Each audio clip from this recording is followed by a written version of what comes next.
नमस्कार, आप देख रहे हैं ग्राउंड रिपोर्टर मैं हूं आपके साथ उन्नति भटनागर। बुलेटिन की शुरुआत लखनऊ से महत्वपूर्ण खबर के साथ। सीएम योगी आदित्यनाथ का आज का विशेष कार्यक्रम 2 दिवसीय नेशनल क्लाइमेट कॉन्क्लेव का उद्घाटन करेंगे। सीएम योगी के साथ मंत्री भूपेंद्र यादव भी मौजूद रहेंगे।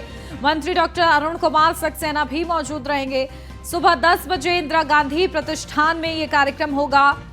लखनऊ से ये महत्वपूर्ण जानकारी, जहां आज 2 दिवसीय नेशनल क्लाइमेट कॉन्क्लेव का सीएम योगी आदित्यनाथ उद्घाटन करेंगे और इस दौरान उनके साथ केंद्रीय मंत्री भूपेंद्र यादव और मंत्री डॉक्टर अरुण कुमार सक्सेना और केपी मलिक शामिल होंगे। इस कार्यक्रम का आयोजन सुबह 10 बजे इंदिरा गांधी प्रतिष्ठान में किया जाएगा।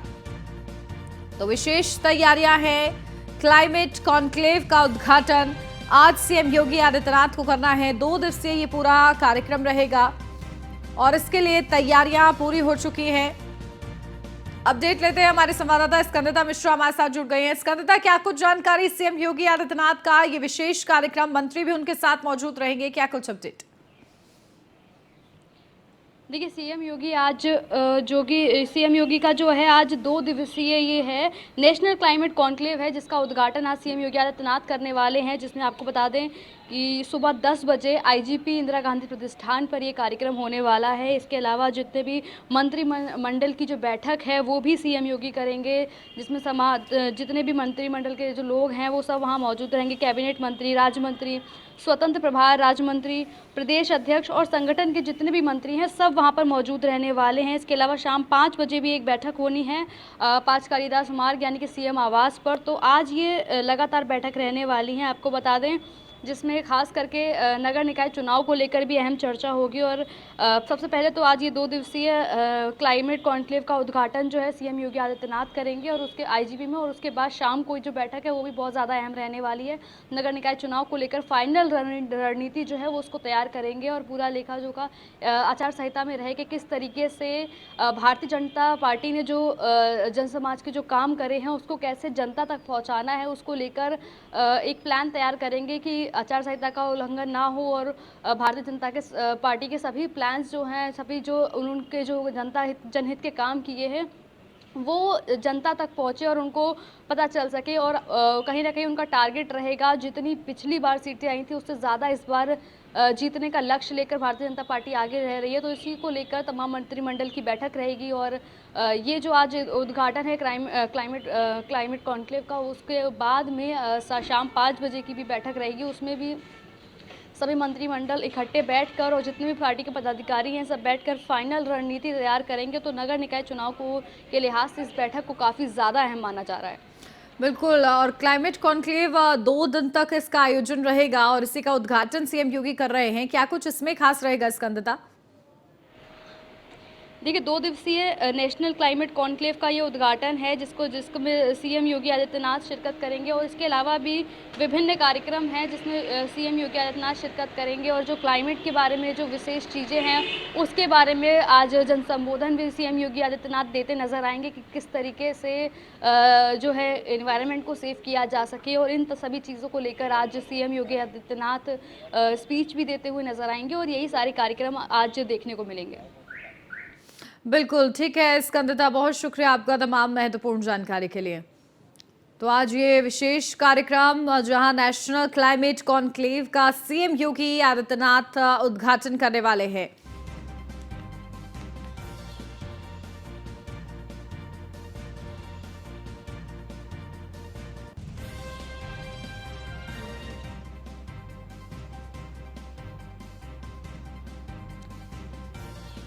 तो देखिए विशेष अपडेट, सुबह 10 बजे इंदिरा गांधी प्रतिष्ठान में कार्यक्रम होगा। सीएम योगी आदित्यनाथ का ये पूरा आज का कार्यक्रम आपको बता रहे हैं।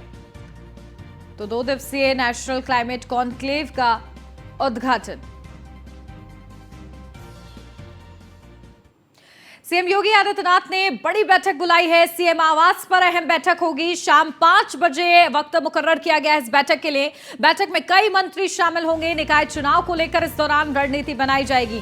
तो ये बड़ी जानकारी, सीएम योगी आदित्यनाथ ने ये बैठक बुलाई है और इस बैठक में क्योंकि अब निकाय चुनाव की तारीखों का ऐलान हो चुका है, 2 चरणों में मतदान होने हैं और इसके लिए आज शाम 5 बजे सीएम आवास पर यह बैठक, जिस दौरान सभी मंत्री मौजूद रहेंगे और इसी दौरान निकाय चुनाव को लेकर तैयारियां जो हैं अंतिम रूप में हैं और इसी को लेकर विचार विमर्श किया जाएगा, चर्चा की जाएगी और इसी के लिए ये बैठक जो है बेहद ही ज्यादा महत्वपूर्ण मानी जा रही है निकाय चुनाव को लेकर, क्योंकि रणनीति पर मंथन होना है और सीएम योगी आदित्यनाथ इस बैठक का नेतृत्व करेंगे। तो क्या कुछ निर्देश उनकी तरफ से दिए जाते हैं, ये भी महत्वपूर्ण रहेगा।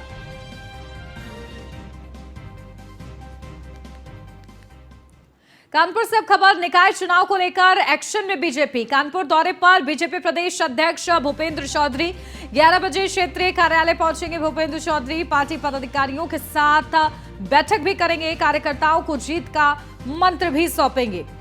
तो कानपुर के दौरे पर भूपेंद्र चौधरी प्रदेश अध्यक्ष होने के नाते लगातार निकाय चुनाव उनके नेतृत्व में हो रहा है और ऐसे में पार्टी को ग्राउंड जीरो पर मजबूती की जिम्मेदारी उन्होंने उठाई हुई है और इसी के लिए अलग अलग जिलों का वो दौरा करते हैं।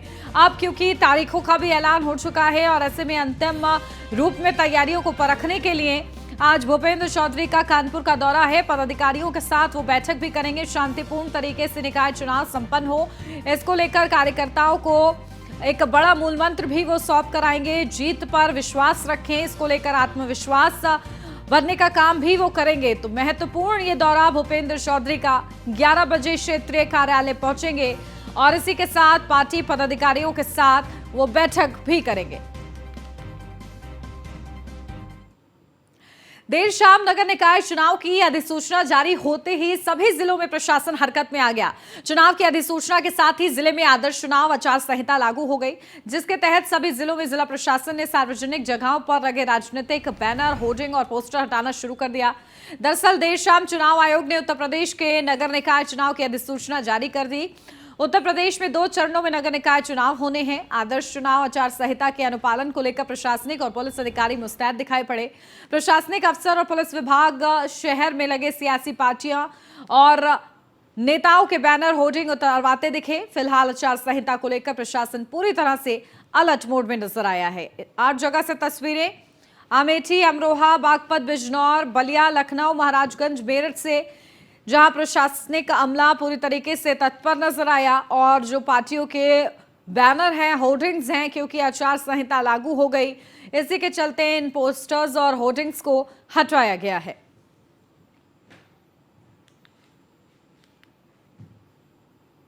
दिल्ली से अब खबर उमेश पाल हत्याकांड से जुड़ी हुई, जहां दिल्ली पुलिस ने 3 लोगों को गिरफ्तार किया है। स्पेशल सेल की काउंटर इंटेलिजेंस ने गिरफ्तार किया है। अतीक के बेटे असद को मदद पहुंचाने के आरोप में ये गिरफ्तारी हुई है। दिल्ली पुलिस ने आर्म्स एक्ट के तहत तीनों की गिरफ्तारी की है। तो 3 लोगों की गिरफ्तारी स्पेशल सेल की काउंटर इंटेलिजेंस ने गिरफ्तार किया है। दिल्ली पुलिस ने आर्म्स एक्ट के तहत तीनों की गिरफ्तारी की है, जहां अतीक अहमद के बेटे असद को मदद पहुंचाने का इन पर आरोप है और इसी के चलते ये गिरफ्तारी हुई है।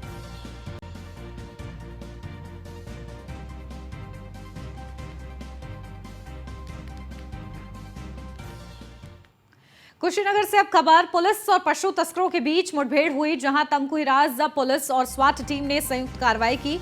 मुठभेड़ में एक पशु तस्कर के पैर में गोली लग गई। घायल तस्कर के साथ 2 पशु तस्कर गिरफ्तार हुए। पशुओं को तस्करी कर बिहार ले जा रहे थे आरोपी। शामली के रहने वाले हैं दोनों तस्कर। तस्करों के पास से 1 CCM, 18 गौवंश और 1 तमंचा सहित अन्य सामान बरामद हुआ है। तो घायल तस्कर के साथ 2 पशु तस्कर गिरफ्तार हुए हैं।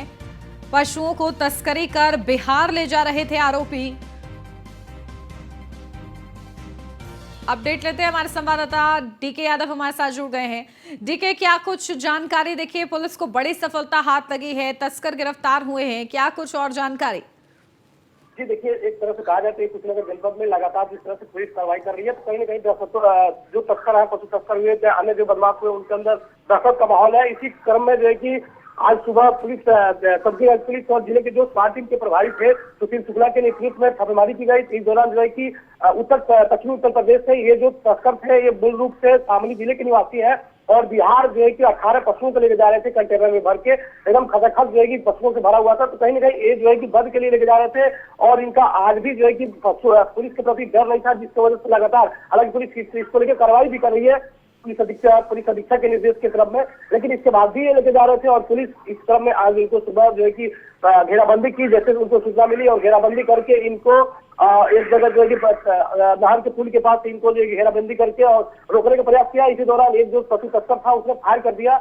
पशु तस्कर की फायरिंग के जवाब देते हुए पुलिस टीम ने भी जो है कि फायरिंग की, जिसके में एक जो शामली निवासी था एक पशु तस्कर, उसके पैर में गोली लग गई। हालांकि घायल पशु तस्कर के अलावा एक और जो है कि पशु तस्कर को पुलिस ने गिरफ्तार किया है और इनके कब्जे से एक कंटेनर भी बरामद किया है, साथ ही 18 राज के मोबाइल बरामद किया है और एक अवैध रूप से जो कांटा कारतूस था वो भी पुलिस टीम ने बरामद करके इनके खिलाफ विधिक कार्रवाई करते हुए आज जेल भेजने की काम कर रही थी। बिल्कुल, शामली के रहने वाले ये दोनों तस्कर बताए जा रहे हैं। क्या इनके संगी साथियों का भी पता लगाया जा रहा है? पूछताछ कर रही है और इससे जो है कि बहुत बड़ा खुलासा हो सकता है। जिस तरह से आपको बता दूं कि पश्चिमी उत्तर प्रदेश से लेके या उत्तर प्रदेश के अन्य जिलों से लेके और ये लोग बिहार में जो पश्चिम है उनको लेके जाते हैं और दर्द के काम इन पशुओं का काम किया जाता है। तो इस तरह की चीजों को लेके विशेष करके एक तरह से पुलिस अलर्ट मोड में है, क्योंकि जो सामने से चलता है, कारण से चलता है, पश्चिमी उत्तर प्रदेश के किसी भी जिले से चलता है और बीच में कार्रवाई नहीं होती है और केवल कुशीनगर पुलिस कार्रवाई करती है। तो एक तरह से देखा जाए तो कुशीनगर पुलिस जो अपराधियों के खिलाफ डंडा की हुई है और कार्रवाई लगातार कर रही है। इसके बावजूद भी यह अपराध रोकने का नाम नहीं ले रहा है। हालांकि पुलिस के लिए चुनौती है, लेकिन पुलिस लगातार ऐसे जो है कि अवैध धंधा करने वाले लोगों के खिलाफ रोकने का प्रयास कर रही है और उनके खिलाफ कार्रवाई भी कर रही है। जी बिल्कुल, ठीक है, बहुत शुक्रिया डीके आपका तमाम जानकारी के लिए। पीलीभीत से अब खबर, संदिग्ध हालत में मिला विवाहिता का शव। मायके पक्ष ने ससुराल वालों पर फांसी लगाकर हत्या करने का आरोप लगाया है। भाई की तहरीर पर 5 लोगों के खिलाफ मुकदमा दर्ज हो गया है। कोतवाली जहानाबाद क्षेत्र के ग्राम सुसवार का ये पूरा मामला बताया जा रहा है। तो भाई की तहरीर पर 5 लोगों के खिलाफ मुकदमा दर्ज हो गया है, जहां एक विवाहिता का शव बरामद हुआ है। अपडेट लेते हैं, हमारे संवाददाता अमित मिश्रा हमारे साथ जुड़ गए हैं। अमित, क्या कुछ जानकारी? देखिए, विवाहिता का शव मिला है और मायके पक्ष ने बड़े आरोप लगाए हैं ससुराल पक्ष से। फिलहाल क्या कुछ सत्यता है इस पूरे मामले की? हालांकि मायके पक्ष ने ये मामला जहानाबाद क्षेत्र के सुसर गांव का है और वहीं मायके पक्ष ने आरोप लगाया है कि उनकी बच्ची का विवाह जो है वो 1.5 वर्ष पूर्व जो है सुसर गांव में हुआ था। तो वहीं उन्होंने अपने जो है दहेज की बात सामने आई है, लेकिन वही दूसरी तरफ ये भी मामला है कि संदिग्ध स्त्री में जो मौत हुई है तो मौत का कारण हालांकि अभी स्पष्ट नहीं हो पाया है। पुलिस प्रशासन छानबीन कर रहा है, मौके पे भी पहुंचा और सारी गतिविधियों को निगरानी भी कर रहा है कि आखिर मौत का कारण क्या रहा है। लेकिन वही जो मायका पक्ष है उनका कहना है कि ये लोग दहेज मांगते थे। तो हालांकि ये बात अभी स्पष्ट नहीं हुई कि मौत का कारण क्या है। हालांकि जो आरोप लगाया है उसको लेकर के पुलिस प्रशासन अपनी कार्रवाई कर रहा है। बिल्कुल, और देखिए किस तरीके से इस पूरे मामले को खंगालने का प्रयास होता है ये देखना होगा। ठीक है अमित, आप बने रहिए हमारे साथ, लौटती हूँ आपके पास ज्यादा जानकारी के लिए। पीलीभीत से अब खबर, थम नहीं रहा आग लगने का सिलसिला। ग्रामीणों को परेशान करने के लिए अराजक तत्वों ने आग लगाई है। आग लगाकर ग्रामीणों में दहशत पैदा कर रहे हैं अराजक तत्व। ग्रामीणों के खलिहानों में आग लगा रहे हैं। पिछले कई दिनों से आग लगाई जा रही है अराजक तत्वों के द्वारा। तो वहीं अराजक तत्वों की तलाश में पुलिस जुटी हुई है। कोतवाली दियोरिया क्षेत्र के गांव बरखेड़ा चतरा की ये पूरी घटना बताई जा रही है। तो इस तरीके से खलिहान में आग लगा रहे हैं अराजक तत्व। अपडेट लेते हैं, हमारे संवाददाता अमित जुड़े हुए हमारे साथ। अमित, लगातार ऐसी घटनाएं सामने आ रही हैं पीलीभीत से, प्रशासन किस तरीके से जानकारी जुटा रहा है इन अराजक तत्वों की? हालांकि मामला बरखेड़ा जो है वहां का है और वहां बताया जा रहा है कि पिछले 3 दिन से शनिवार, शुक्रवार, शनिवार, रविवार, पिछले 3 दिन से गांव के ही जो अराजक तत्व हैं वो दूसरे का नुकसान करने के लिए इस तरह से कृत्य करते हुए नजर आ रहा है। हालांकि 2 दिन पहले कुछ छोटी छोटी घटनाएं हुई, किसी के जो है जो रखा हुआ था जलाने संबंधी सामान उसमें लगा दिया गया, किसी की जो है पतवार रखा था उसमें आग लगा दी गई। तो वहीं शनिवार को एक झोपड़ी में आग लगा दी गई। हालांकि इन तीनों कारणों की स्पष्ट जो है वो नहीं हो पाया कि आग किसने लगाई है, लेकिन ये निश्चित है कि ना वहां पर लाइट की व्यवस्था है, विद्युत से कोई शॉर्ट सर्किट हो जाता है, ना ही वहां पे आग जलाने की कोई ऐसी स्थिति सामने नजर आई है। तो इससे सीधा सीधा यही सवाल उठता है कि अराजक जो तत्व हैं, जो शरारती तत्व हैं, उनके द्वारा इस तरह की घटनाओं को अंजाम दिया जा रहा है। वहीं पिलखन जो थाना देवरिया है, पुलिस मामले की छानबीन कर रही है और सतर्कता के साथ मौके पर पहुंची। जब ये घटना घटी तो वहां दमकल की भी टीम पहुंची और आग को जैसे तैसे आग काबू पाया। तो वही ग्रामीणों का कहना है कि यदि इनको ऐसे नहीं पकड़ा गया, अराजक तत्व को नहीं पकड़ा गया, तो हो सकता है बारिश में इस तरह से कोई बहुत बड़ी घटना घट जाए। हालांकि प्रशासन सक्रिय है। बिल्कुल, प्रशासन तत्पर है और किस तरीके से अंकुश लगता है ऐसी घटनाओं पर, ये देखना होगा। बहुत शुक्रिया अमित आपका तमाम जानकारी के लिए। जौनपुर से अब खबर, आग ने मचाया तांडव। भंडरिया स्टेशन के पास आग लगी है, आग की चपेट में आया है मंदिर। आसपास के लोगों में हड़कंप मच गया है इस आग को लेकर। जौनपुर से खबर है जहां आग ने तांडव मचाया है, जिसको लेकर दहशत में लोग हैं। भंडरिया स्टेशन के पास आग लगी है और आग इतनी ज्यादा भयंकर थी और आग की चपेट की वजह से मंदिर भी इसके आगोश में आया है। आसपास के लोगों में हड़कंप मचा हुआ है। तो आग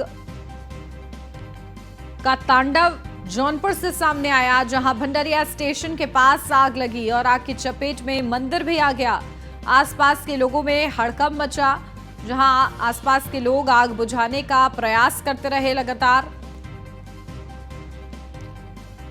अपडेट लेते हैं, हमारे संवाददाता देवेंद्र खरे हमारे साथ जुड़ गए हैं। देवेंद्र, क्या कुछ जानकारी, किस तरीके से ये आग लगी है जिसकी वजह से इतना हड़कंप मचा हुआ है? आपको बता दें कि शॉर्ट सर्किट से ट्रांसफार्मर में कोतवाली क्षेत्र में भीषण आग लग गई, जिससे लगभग रात भर वहाँ पर सभी क्षेत्रों में लाइट प्रभावित रही है। लेकिन किसी तरह से आग को बुझाया गया है। प्राप्त जानकारी के अनुसार ये शॉर्ट सर्किट से ही ट्रांसफार्मर में आग लगी है, लेकिन बड़ा हादसा होने से बचा है। लगभग रात भर सभी क्षेत्र में लाइट प्रभावित रहेगी। बिल्कुल, तो देखिए बताया जा रहा है कि मंदिर भी इस आग की चपेट में आ गया है। जी, आप कि क्योंकि मंदिर के ठीक बगल में ट्रांसफार्मर लगा हुआ था, लेकिन मंदिर के अंदर लपटें पहुंची थी, लेकिन किन्हीं कारणों से जल्दी से उसको आग बुझाया गया है, नहीं तो मंदिर में भीषण आग लग सकती थी। जी बिल्कुल, बहुत शुक्रिया देवेंद्र आपका तमाम जानकारी के लिए। कानपुर से अब खबर, किदवई नगर के 40 दुकान बाजार में भीषण आग लग गई। विकराल आग के आघोष में कई दुकानें आ गई। भीषण आग से कई दुकानें जलकर राख हो गई। पुलिस और दमकल ने आग पर काबू पाया है। शॉर्ट सर्किट की वजह से ये आग लगी है। बाबूपुरवा थाना क्षेत्र के किदवई नगर 40 दुकान बाजार की ये पूरी घटना बताई जा रही है। तो विकराल आग के आघोष में कई दुकानें, भीषण आग लगी है जिसकी वजह से कई दुकानें जलकर राख हो गई हैं। बाबूपुरवा थाना क्षेत्र के किदवई नगर 40 दुकान बाजार की ये पूरी घटना बताई जा रही है। तो शॉर्ट सर्किट की वजह से आग लगी है। पुलिस और दमकल ने आग पर काबू पाया है। मौके पर लोगों का जमावड़ा वहां पर रहा। भीषण ये आग लगी है, कई दुकानें इसकी चपेट में आ गई। लगातार कानपुर से आगजनी की तस्वीरें सामने आ रही हैं, जहां हाल ही में बांसमंडी में आग लगी, जो कि कड़ी मशक्कत के बाद उस आग पर काबू पाया गया। और उसके बाद एक और ये मामला किदवई नगर सामने आया, जहां 40 दुकान बाजार में भीषण आग लगी है। उसको फोन करो मनीष भैया को। आगरा से अब खबर, पुलिस का ताबड़तोड़ एनकाउंटर। थाना हरिपर्वत एसओजी और सर्विलांस टीम की बदमाशों से मुठभेड़ में एक बदमाश के पैर में गोली लगी, दूसरा गिरफ्तार। घायल बदमाश को एसएन मेडिकल कॉलेज में भर्ती कराया गया है। पकड़े गए बदमाश पर 25,000 से अधिक का मुकदमे दर्ज हैं। गिरफ्तार बदमाशों के पास से अवैध हथियार और एक बाइक बरामद हुई है। तो मुठभेड़ में एक बदमाश के पैर में गोली लगी, दूसरा गिरफ्तार। घायल बदमाश को एसएन मेडिकल कॉलेज में भर्ती कराया गया है। इसी के साथ पकड़े गए बदमाश पर 25 से अधिक मुकदमे दर्ज हैं। तो गिरफ्तार बदमाशों के पास से अवैध हथियार और एक बाइक भी बरामद हुई है। अपडेट लेते हैं, हमारे संवाददाता कृष्णा त्यागी हमारे साथ जुड़ गए आगरा से। कृष्णा, क्या कुछ जानकारी? देखिए, बदमाशों को गिरफ्तार किया गया है, उनके पास से अवैध हथियार भी बरामद हुए हैं, क्या कुछ और जानकारी मिली है? जी उन्नति जी, मैं आपको बता दूं, थाना हरिपर्वत और सर्विलांस और एसओजी की संयुक्त टीम की मदद से एक बदमाश के साथ आज रात में मुठभेड़ हुई। उसके बाद मुठभेड़ में बदमाश के पैर में गोली लगी है और घायल बदमाश को निजी अस्पताल में भर्ती करा दिया गया है। और आपको बता दें इस बदमाश पर करीबन 2 दर्जन से ज्यादा मुकदमे दर्ज थे। कई आपराधिक इतिहास बड़ा लंबा था, कई जगह पर बड़ी बड़ी वारदातों को अंजाम दे चुका था, जिसके चलते पुलिस और एसओजी और सर्विलांस की टीम की मदद से इस बदमाश के साथ मुठभेड़ हुई है और आगे की कार्रवाई भी जारी कर दी है। और ऐसे लोगों को भी चिन्हित आगरा पुलिस कर रही है जिनके पास आपराधिक कई मुकदमे हैं और कई जगह से वांछित चल रहे हैं। इससे बदमाशों के लिए भी पुलिस की तरफ से बड़ी कार्रवाई करने की बात कही जा रही है। जी बिल्कुल, तो देखिए बड़ी कार्रवाई आगे किस तरीके से होती है और लगातार पुलिस इसी तरीके से तत्पर रहती है, ये महत्वपूर्ण रहेगा। बहुत शुक्रिया कृष्णा आपका तमाम जानकारी के लिए। फर्रुखाबाद से खबर है जहां निराश्रित गौवंशों के लिए बोई गई फसल को दबंगों ने काट दिया। बताया जा रहा है कि निराश्रित गौवंशों के लिए ग्राम प्रधान ने गेहूं की फसल बुआई थी, जो दबंगों ने दबंगई के बल पर काट दी है। साथ ही दबंगों ने तालाब और ग्राम सभा की भूमि पर भी कब्जा कर रखा था, जो एसडीएम ने पुलिस फोर्स के साथ कुछ महीने पहले ही कब्जा मुक्त कराया था। प्रधान का आरोप है कि जब दबंगों को फसल काटने से मना किया तो प्रधान को जान से मारने की धमकी दे डाली। फिलहाल प्रधान ने दबंगों के खिलाफ थाने में तहरीर दी है।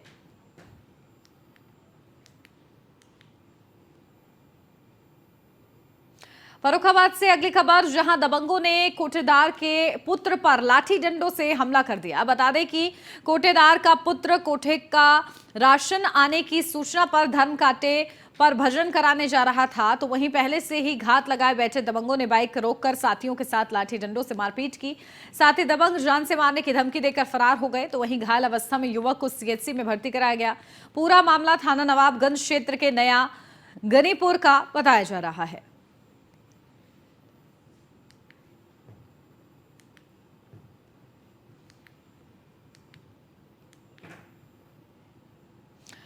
तो रंजिश को लेकर युवक के साथ मारपीट की गई है, युवक को गंभीर चोटें भी आई हैं। तो पहले से ही घात लगाकर बैठे थे और युवक पर साजिश के तहत, रंजिश के तहत मारपीट की गई है युवक के साथ। और युवक की एक गंभीर चोटें आपको दिखा रहे हैं, उसके शरीर पर निशान है चोट के। पुरानी रंजिश है जिसके चलते युवक से मारपीट की गई है। युवक को गंभीर चोटें भी आई हैं इस दौरान। तो पहले से ही घात लगाए बैठे थे और विवाद और रंजिश के चलते ये मारपीट युवक के साथ की गई है। बेरहमी के साथ युवक को मारा गया है।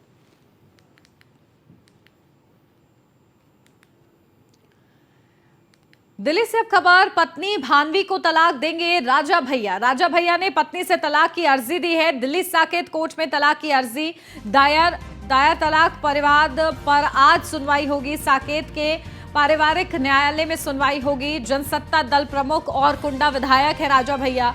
बस्ती के राजघराने की रहने वाली है पत्नी भानवी सिंह। साल 1995 में हुई थी राजा भैया और भानवी की शादी। आज दिल्ली की फैमिली कोर्ट में सुनवाई होगी। तो राजा भैया अपनी पत्नी से अलग हो रहे हैं और इसके लिए डिवोर्स पिटीशन दायर किया गया था, जिसको लेकर आज सुनवाई है। जनसत्ता दल प्रमुख और कुंडा विधायक है राजा भैया। साल 1995 में राजा भैया और भानवी की शादी हुई थी। आज दिल्ली की फैमिली कोर्ट में सुनवाई होगी। तो 27 साल का ये रिश्ता और अब अलग होने का फैसला लिया गया है। राजा भैया और उनकी पत्नी भानवी तलाक ले रहे हैं। राजा भैया की तरफ से यह अर्जी दायर की गई है, जिसको लेकर आज साकेत कोर्ट में सुनवाई होनी है। कोर्ट का क्या रुख रहता है, ये महत्वपूर्ण रहेगा। बागपत से अब खबर, फौजी ने जीती मौत की जंग। जहां गांव में हुआ फौजी अनुज का भव्य स्वागत। लद्दाख में बर्फीले तूफान में फंसा था जवान। 2.5 घंटे तक 6 फुट नीचे बर्फ में दबा था जवान। काठा गांव का रहने वाला है फौजी अनुज चौधरी। किसान हरवीर सिंह का बेटा है फौजी अनुज चौधरी। भारतीय सेना में सिपाही है अनुज। लद्दाख में चल रही है फौजी अनुज चौधरी की ड्यूटी। तो 2.5 घंटे तक 6 फुट नीचे बर्फ में दबा था जवान। जहां काठा गांव का रहने वाला है फौजी अनुज चौधरी।